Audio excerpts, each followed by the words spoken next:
There we go. Hi, Ashley. Hello. My name is Rick Ellis. All right, good morning. Have a seat.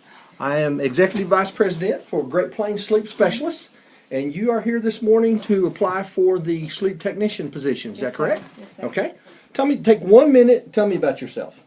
My name is Ashlyn Franklin. I go to Canute High School. I'm active on the academic team. I'm active in basketball, or I was until the season was over. Right. I go to the Biomedical Academy here at the Western Tech Center. I am the only senior in the AM, but I have a lot of fun.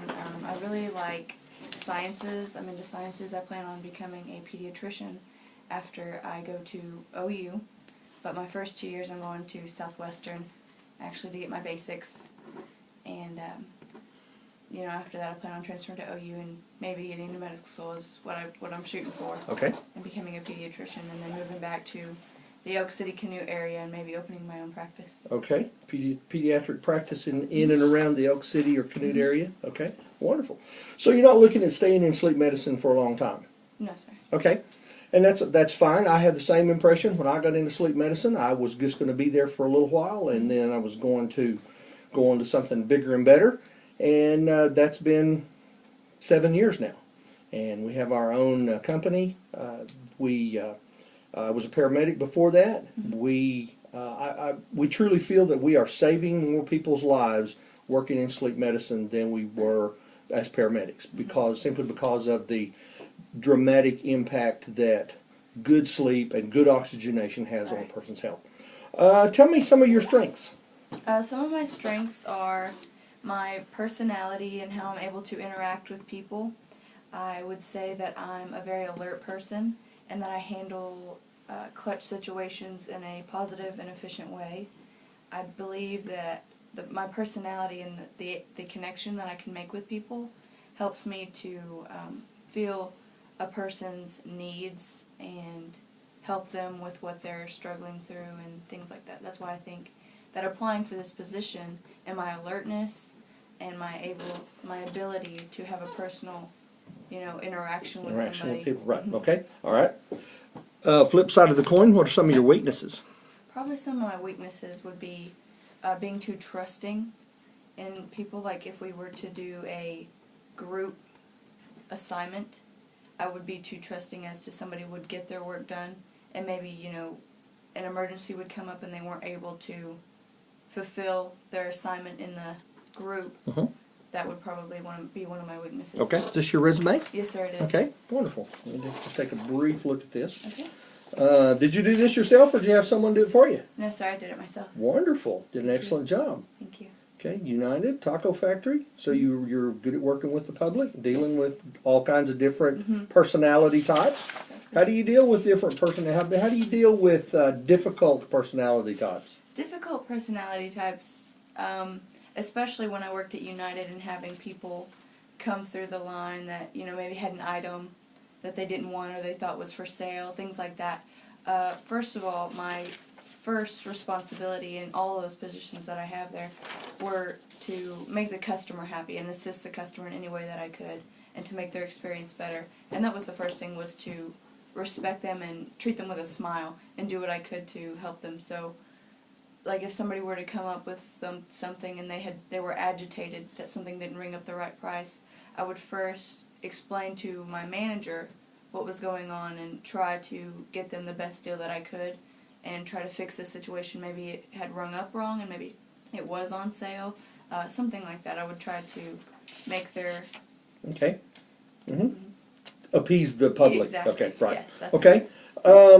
Being in the biomedical program, let's discuss the qualifications that you've had. Okay, you're going into the medical field. You already know you're going into the medical field on a long-term basis. So you've already had anatomy and physiology. Right, I took that last year as a junior. Okay. Do you have your basic life support, first aid CPR card yet? No, sir, I do not. Okay. What other kind of qualifications do you have to get into the ground level medical field job? I plan on getting more certification when I have more knowledge-based things on that. Like when I go to college and say I'm taking more medical-based classes, such as that, I think then it would be appropriate for me to start really digging into getting certified and things like that. Mhm. Because now that I'm taking the AP Maths and Sciences, it's so much more. Like I took biology and I took things like that, but I didn't feel that it was appropriate for me to have it now. Though Mhm. it may look good, that may have been my mistake. But Right, that's okay. Okay, what does the word HIPAA mean to you? HIPAA means I know what it means, but I'm trying to explain. Put it in your own words. Confidential. Confidentiality, And having, right? yes. Okay, wonderful. That's great. Okay, one of the things about sleep medicine, of course, we adapt to the individual's sleep schedule, and most people sleep at night. So, how do you feel about working nights only for about the next 5 years or so? You're single, you're attractive, you've got a social life. For the next, say, 4 nights a week for the next 5 years, you're going to be tied up. We're going to talk like you're going to be with us for a while. Okay. So how do you feel about working nights only for the next 4 or 5 years? I think that the job would be made worth it, and being able to help somebody by, again, monitoring their sleep. And I think my alertness would help me. You're a night to person? Yes, I am. Okay. And I have trouble going to sleep anyway, so, I think, again, that's why I applied for this job, Mhm. is because I knew that I would be I considered that, actually, being up at night and being, having to be alert and things like Okay. that. What about weekends and holidays? Weekends and holidays would have to be, I can do weekends. Most holidays would be able to. Easter and Christmas would probably be one of the biggest things for religious reasons. Right. Most of the time we're closed on Sundays. Most of our labs, we only have one, well actually we don't have any labs that are open 7 nights a week right now. We have one that's open 6 nights a week, but none of them are open on Sunday at the present time. Okay. If Christmas falls in the, during the week, we usually close Christmas Eve and Christmas Day, New Year's Eve, New Year's Day, and then Thanksgiving. Okay. So the major holidays we're usually closed anyway.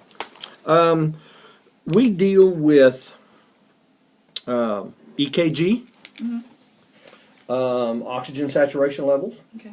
respirations, respiratory effort, and quality of respirations.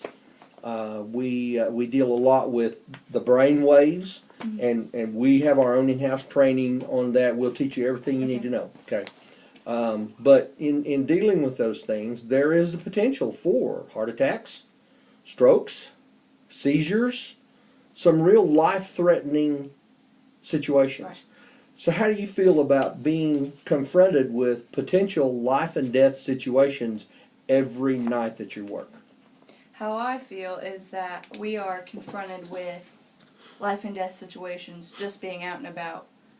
Just us sitting here, one of us could, kill over, but, I feel like we're presented with these situations every day in life, and that having the right training, like you said, we would go through in training, Key. I feel like Okay. I would be The training is, prepared for that in the work. and that's one of the things that we do is that we'll teach you how to handle every one of those situations so that you don't lose your composure Right. and fall apart. Because in those kind of times, people are going to see you as the trained professional, and you need to know how to handle those things. I would highly encourage you to go ahead and get your first aid and CPR card immediately, if not sooner, because, like you said, you're confronted with those potential situations every day, just out in the general public.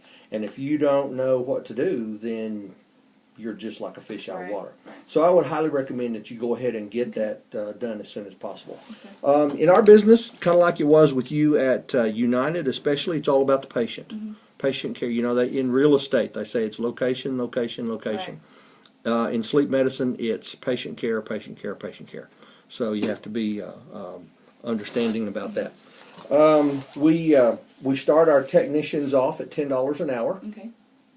As soon as you are able to connect all the sensors to a patient, start the acquisition study, run the study all by yourself, close it out, disconnect the patient, mark sleep stages and respiratory events, limb movements, those kinds of things. As soon as you're able to do that, then we automatically increase you to $12 an hour. And then everything after that is merit raises based Right. on the different certifications that you acquire after that. There's a certified polysomnographic technologist certification. There's registered sleep tech. There's sleep disorder specialist. There's registered polysomnographic technologist. All those take time to obtain. Within the next 4 or 5 years, you very potentially could be making $20 to $25 an hour. Does that pay range look like something that might be agreeable to you? Yes, it does. Okay. After that, after you get to that point, and especially after you get to the point of being a registered polysomnographic technologist, then our company is always looking to expand, and so you might very well be in line to go to a different hospital and manage a lab all on your own with myself and some of the other officers' oversight. So that's pretty much the way we do things.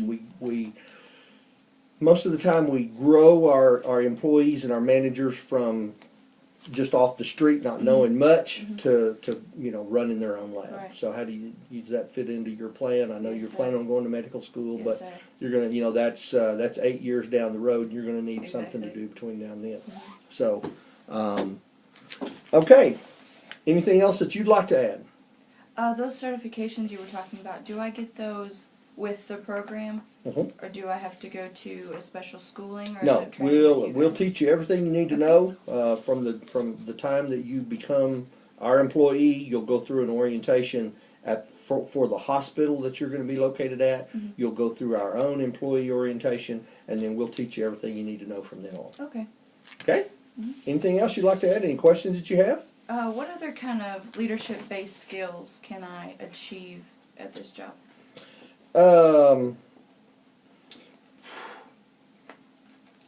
More fine-tuning of working with fellow coworkers and the public. We sometimes have some very difficult patients, Okay. very needy patients, very sick patients oftentimes. And so you just have to have a heart of compassion and a heart of empathy towards those people. Right. And you're the professional that's going to try to help them get a handle on their medical condition and help improve the quality of their life. Okay. What kind of people do you not work well with? What kind of personality types? I usually try to work well with everybody. There's not really a type that I can't not work with. My personality is more of like a feedback kind of thing, so if I see someone that is a sarcastic person, I usually try not to be so much sarcastic, but more of a listener, because if that's kind of personality that they have, more of a feedback kind of thing, especially with different people. Kind of an active listener. Yes, yeah.